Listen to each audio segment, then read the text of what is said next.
to start the joints of thorax. So first we have the manubriosternal.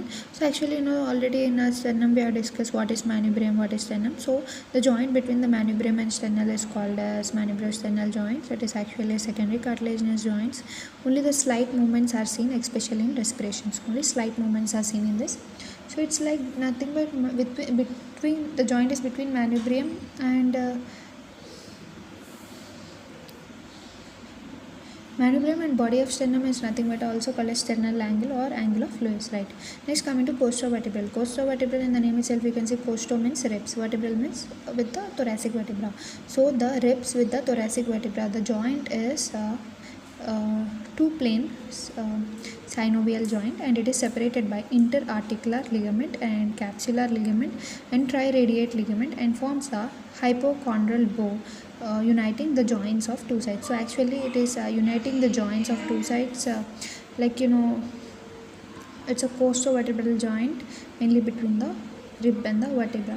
And you have the costotransverse joints is nothing but the rib and the transverse process of thoracic vertebra. So the tubercle of typical rib articulate with the transverse process of vertebra and form a synovial joint. So we need to remember mainly what kind of joint it is. The manubriosternum is secondary cartilaginous, the costovertebral is synovial, and the costotransverse is also synovial. With the tubercle of typical rib articulates with the transverse process of vertebra, form the synovial joint. And you also have here the capsular ligament which strengthen the three costotransverse ligaments. So mainly we have three costotransverse ligaments, those are strengthened by the capsular ligament. And next you have the inferior costotransverse ligament which pass from the posterior surface of neck to transverse process of its own vertebra. So costotransverse ligament means from the rib the ligament is going to the transverse process. This is the inferior costotransverse ligament. And next you have at costotransverse ligament, it connects lateral non-articular part of the tubercle to the tip of transverse process of its own vertebra. So actually already the tubercle is having articular part and non-articular part. The articular part is on the medial side and the non-articular part is on the lateral side, so that lateral side the ligament is attached to the transverse process. Next you have the articular facets on tubercle of upper six ribs. So mainly we have upper six ribs, right? They have the articular facets on their tubercle and they permit the rotation of neck for pump handle movement. So what is this pump handle movement? All we'll discuss in respiratory movements next video. And rotation of rib neck backwards cause elevation of 2 to 6 ribs with moving forward and upwards of sternum and increase the anterior posterior diameter of thorax. So if you pump handling method means like this, if you pump it and obliquely it will rise like this. So that rising will increase the anterior posterior diameter of thorax. And the articular surface of 7 to 10 ribs are flat and they permit up and down gliding movement. This is called as bucket handle movement of lower ribs. And the neck of 7 to 10 ribs move upward, backward and increase the infrasternal angle and also increase the transverse diameter of thorax. So next you have the costochondral, means between the ribs and the costal cartilage you have between the rib and corresponding costal cartilage you have a joint that is called as costochondral. So it's a rib cartilage. There's a joint between the rib and its respective costal cartilage. So it's actually a primary cartilaginous joint and there are also no movements here. And next you have chondrosternal joint. So you can see it's nothing but the connection between the cartilage and the sternum on its lateral side. So it's a primary one chondrosternal joint. It's a primary cartilaginous movement. Here also there is no movement. So always remember, whenever there is primary cartilaginous joint there is no movement, and the stability of shoulder and also upper limb is done by this chondrosternal joint. Next you have 2 to 7 costal cartilage articulate with the sternum by synovial joint. So this is very important. The rib articulate with the cartilage by primary cartilaginous joint, but the cartilage articulate with the sternum by means of synovial joint. So these are the points you need to note down. And you have the two parts that is held by capsular and radiate ligament. In some of, for example, here 2 to 7 costal cartilage having only one joint, so one part, but sometimes this costocartilages only they'll have some two joints, so that they'll have two parts, and these are held by the capsular and radiate ligament. Next you have the interchondral ligament, where the 5 to 9 articulate 5 to 9 costal cartilage articulate with another synovial joints. So these are interchondral, means in between the cartilages. One cartilage articulate with other cartilage, because they are like false ribs, so they articulate with the another synovial joint. And you have the 10th cartilage, which is united to 9th by means of fibrous tissue.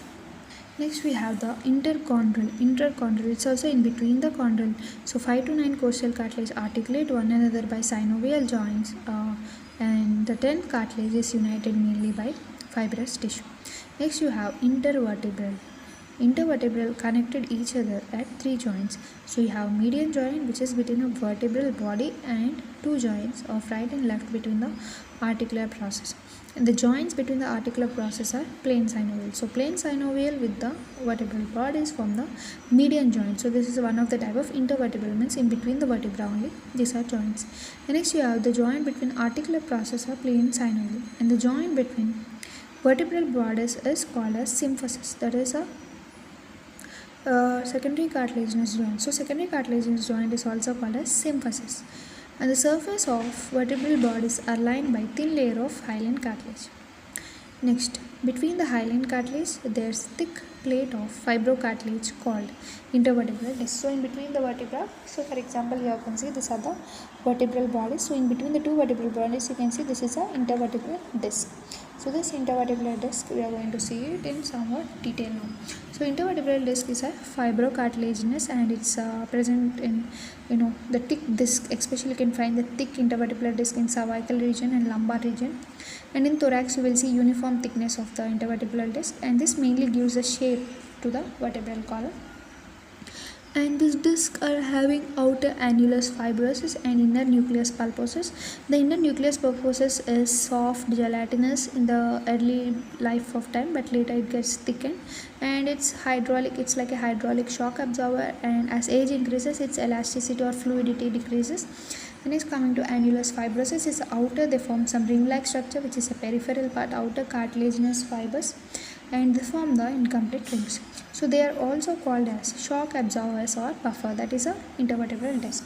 So actually the anterior longitudinal ligament, which is coming from the anterior body of one vertebra to the other. So actually the anterior longitudinal ligament follows all throughout the vertebral bodies, and the upper end reaches the basilar part of occipital bone. So mainly its upper end reaches the basilar part of occipital bone. Posterior longitudinal ligament, that is the posterior surface of vertebral bodies. Upper end reach body of axis beyond, continuous with membrana tectori. An intertransverse ligament connect the adjacent transverse process. An interspinous ligament connect the adjacent spines. And supraspinous ligament connect the tips of the spine of vertebra from the 7th cervical to sacrum, and cervical is mainly replaced by ligamentum nuchae. Next you have the ligamenta flava, which connect the laminae of adjacent vertebrae, which are made up of elastic tissue. So you may think like why just reading, because already I have shown all these parts, so you will have a clear idea and you can just revise these points. And the movement of vertebral column is mainly flexion. Flexion is like this, extension, and you also have these two movements freely observed in cervical and lumbar region, but this is not seen freely in thorax because it's under the control of respiration. And the rotation is free in thorax and restricted in lumbar and cervical. So by this we completed the joints, and next we'll move on to our respiratory movements and the clinical anatomy.